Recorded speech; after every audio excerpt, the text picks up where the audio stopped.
ഇസ്രയേലിന് നേരെ ഇറാൻ ആക്രമണം നടത്തുന്ന പക്ഷം മുൻപുണ്ടായിട്ടില്ലാത്ത വിധത്തിലുള്ള തിരിച്ചടി നേരിടേണ്ടി വരുമെന്ന് ഇസ്രയേൽ പ്രധാനമന്ത്രി ബെഞ്ചമിൻ നെതന്യാഹുവിന്റെ മുന്നറിയിപ്പിന് പിന്നാലെ അമേരിക്കയും ഇറാനും പരസ്പരം ഭീഷണി മുഴക്കി രംഗത്ത്. പസഫിക് സമുദ്രമേഖലയിലുള്ള അമേരിക്കൻ യുദ്ധക്കപ്പലുകൾ പശ്ചിമേഷ്യയിലേക്ക് നീങ്ങിത്തുടങ്ങി. ഇനിയൊരു ആക്രമണം ഉണ്ടായാൽ മുഴുവൻ കരുത്തുമെടുത്ത് തിരിച്ചടിക്കാൻ തങ്ങളുടെ സൈന്യം മടിക്കില്ലെന്ന് ഇറാൻ വിദേശകാര്യമന്ത്രി മുന്നറിയിപ്പ് നൽകി. യുഎസിന്റെ 3 യുദ്ധക്കപ്പലുകളാണ് പശ്ചിമേഷ്യയിലേക്ക് നീങ്ങുന്നത്. ചൊവ്വാഴ്ച ഇന്ത്യൻ സമുദ്രമേഖലയിൽ പ്രവേശിച്ചു ാണ് വിവരം. അമേരിക്ക ഇറാൻ വാക്പോര് കടുത്തതോടെ സൈനിക നീക്കങ്ങളും ഭീഷണികളും ഒരേ സമയം ശക്തമാക്കുകയാണ്. പസഫിക് സമുദ്രമേഖലയിൽ നിന്നുള്ള അമേരിക്കൻ യുദ്ധക്കപ്പലുകൾ പശ്ചിമേഷ്യയിലേക്ക് നീങ്ങിത്തുടങ്ങിയതായുള്ള റിപ്പോർട്ടുകൾ ഈ ആശങ്ക വർദ്ധിപ്പിക്കുന്നു. ജനകീയ പ്രക്ഷോഭത്തെ അടിച്ചമർത്തിയതിന്റെ പേരിൽ ഇറാനെ ആക്രമിക്കുമെന്നും തുടർച്ചയായി ഭീഷണി ഉയർത്തിയ ട്രംപ് ഖമേനിയുടെ ഭരണം അവസാനിപ്പിക്കാനും ആഹ്വാനം ചെയ്തിരുന്നു. ഉയർന്ന വിലക്കയറ്റം, സാമ്പത്തിക പ്രതിസന്ധി, ഭരണകൂടത്തോടുള്ള എതിർപ്പ് എന്നിവയെ തുടർന്ന് ഇറാനിൽ വ്യാപകമായി സർക്കാർ വിരുദ്ധ പ്രതിഷേധങ്ങൾ തുടരുന്ന സാഹചര്യത്തിലാണ്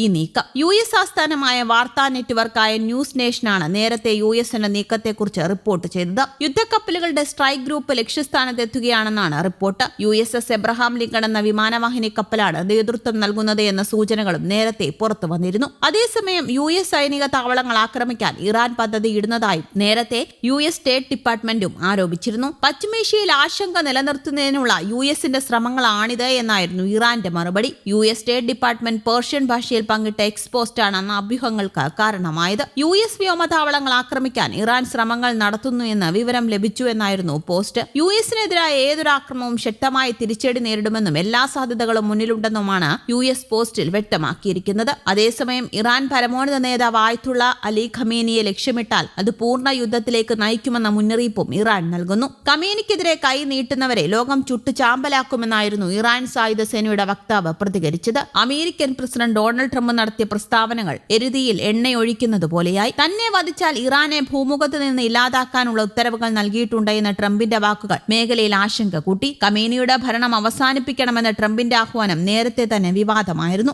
ഗൾഫ് രാജ്യങ്ങളുടെ ഇടപെടലോടെ കഴിഞ്ഞയാഴ്ച താൽക്കാലിക ശാന്തത ഉണ്ടായി എന്നിരിക്കെ പുതിയ സൈനിക നീക്കങ്ങൾ പശ്ചിമേഷ്യ വീണ്ടും ഒരു വലിയ ഏറ്റുമുട്ടലിന്റെ വക്കിലാണെന്ന സൂചന നൽകുകയാണ്. അതിനിടെ ഇറാൻ ഭരണകൂടത്തിനെതിരെയുണ്ടായ പ്രക്ഷോഭത്തിൽ പങ്കെടുത്തവരുടെ 3 ദിവസത്തിനകം കീഴടങ്ങാൻ അന്ത്യശാസനം നൽകി ഇറാൻ രംഗത്തെത്തിയിരുന്നു. ഇതോടെ പ്രതിഷേധക്കാരെ കാത്തിരിക്കുന്നത് വലിയ ദുരന്തങ്ങളാണ്. കീഴടങ്ങിയില്ലെങ്കിൽ കടുത്ത ശിക്ഷാ നടപടി നേരിടേണ്ടി വരുമെന്ന് ഇറാൻ പോലീസ് മേധാവി മുന്നറിയിപ്പ് നൽകിയിരുന്നു. അട്ടിമറി ശ്രമമായിട്ടാണ് പ്രക്ഷോഭത്തെ ഇറാൻ സർക്കാർ കണ്ടിരിക്കുന്നത്. ട്രംപിന്റെ ഇടപെടൽ അടക്കം പ്രതീക്ഷിച്ച പ്രക്ഷോഭകർ കടുത്ത നിരാശയിലാണ്. തെറ്റിദ്ധാരണ മൂലം പ്രക്ഷോഭത്തിൽ പങ്കെടുത്തവരെയും ആക്രമണങ്ങൾക്ക് നേതൃത്വം നൽകിയവരെയും രണ്ടായിട്ടാണ് കാണുന്നത് എന്ന് ഇറാൻ പോലീസ് വ്യക്തമാക്കി. തെറ്റിദ്ധാരണ മൂലം ഇതിലേക്ക് എത്തപ്പെട്ടവരെ വഞ്ചിക്കപ്പെട്ട വ്യക്തികളായിട്ടാണ് കാണുന്നത്. അവർ കീഴടങ്ങിയാൽ അവരോടുള്ള സമീപനം സൗമ്യമായിരിക്കുമെന്നും ഇറാൻ പോലീസ് മേധാവി പറഞ്ഞു. അമേരിക്കയും ഇസ്രയേലും അടക്കമുള്ളവരാണ് പ്രക്ഷോഭകർക്ക് പിന്നിലെന്നും വിദേശത്ത് നിന്ന് സഹായം ലഭിച്ചതിന് തെളിവുണ്ടെന്ന് ഇറാൻ ഭരണകൂടം നേരത്തെ ആരോപിച്ചിരുന്നു. അതിനിടെ ഇറാനിൽ US ആക്രമണം എന്ന പുതിയ ആശങ്കയ്ക്കിടെ മധ്യേഷ്യയിലേക്ക് കൂടുതൽ US സൈനിക വിമാനങ്ങളും പോകുന്നുണ്ട്.